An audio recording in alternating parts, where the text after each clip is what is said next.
a number of people, not an individual, a number of people have asked, what's that bulge in the middle of a tank barrel? What does that do? Now that bulge is something they call, some countries call it a bore evacuator, some a fume extractor, and I've done my, here we go again, the Acme fume extractor demonstrator model coming out here. The idea is what normally happens is when a round goes in the breech of a gun, and oh, by the way, if you're interested in what this is, just see, here's our demo round, 17-pounder, armor piercing, capped ballistic cap, this one.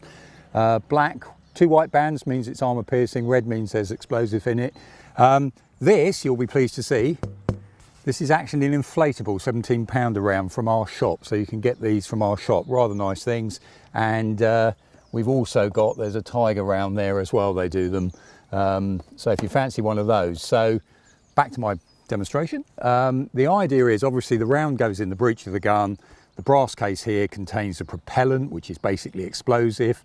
Once that is ignited, when it burns, it creates a huge amount of gas which expands rapidly in the space, and that's what shoots the round out the other end of the barrel downrange towards the target. Now, or in modern ammunition, some people are asking about two-part stuff and everything, sometimes this brass case is replaced by a bag of explosives, so it doesn't actually have, or it has a stub piece of brass and then the rest piece on the top there, and again the rounds in the chamber as well. So what if we can imagine this is the tank barrel, what happens, he says, if I can get the thing out, oh, it seems to be stuck, hang on. So what happens is, there's my cigar tube, which is a pretend round goes in, the barrel breech is closed, so it's plugged. So when that is ignited and that top piece fires down the barrel to go out the end, exiting down there, all those hot gases that are expanded so rapidly are forcing the round down the barrel as it works down towards before it exits. Now, the problem is those gases, when they actually form, there's a lot of toxicity in those gases, as well as the fact there's smoke and things that will just catch your breath on, etc. So what you don't want to happen is when you open the breech, after that round's been fired, when you open the breech, you don't want all those gases coming back into the turret. Now, early days, there were things like what they called Sirocco fans put on the roof of the turret that would actually suck out the air and take it outside, so if the fumes are in there. But with the bigger rounds, post-war, when we're looking at you know, 105 especially, then 120, you're looking at a lot of fumes and a lot of gases, etc., that could go in, and again, we're much more health and safety conscious. So they've got to find ways of, let's not let the guys in the cab, in the turret, actually get to breathe in all those fumes. And that's where this, the bore evacuator or fume extractor comes in, this bulge that's down the barrel, because as that round is going down that barrel, what we have to think about, what's going on is underneath here, this is a sealed chamber, that little tin box or tube that's going around the actual barrel, and the idea behind it is as the round passes that particular bulge, there's holes, if we look underneath, there's holes are drilled into the barrel.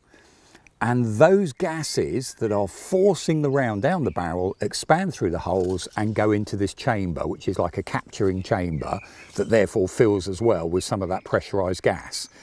The round continues, and as it exits, if it would exit, this one seems to like staying in there, my cigar tube. Anyway, let's just imagine the round's come out the end and it's disappeared down there. Now, as soon as that round exits, all those hot gases have a chance of expanding outside. Okay, so the pressure that's been built up to force the round out is now dissipating because it's actually can go out into the general atmosphere.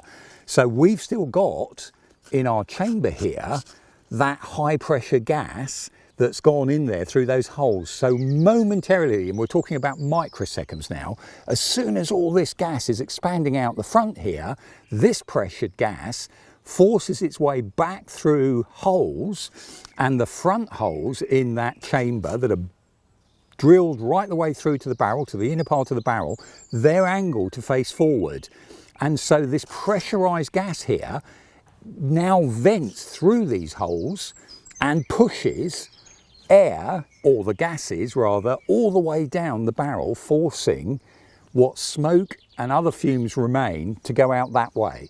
So again, when you watch a tank gun fire, quite often you'll see that recoil and then the round's left, and then there's this little almost afterthought of a puff that comes out momentarily later out the end. And that's that pressurized gas that's actually being pushed down to the end there. And hopefully that's the aim, or scientifically it obviously works, is that is then sucking out any residual fumes going out that way, rather so that when they open the breech at the other end, rather those fumes go back inside the turret at all. That's the whole idea of a bore evacuator, fume extractor as it's sometimes called, that bulge all the way down the barrel.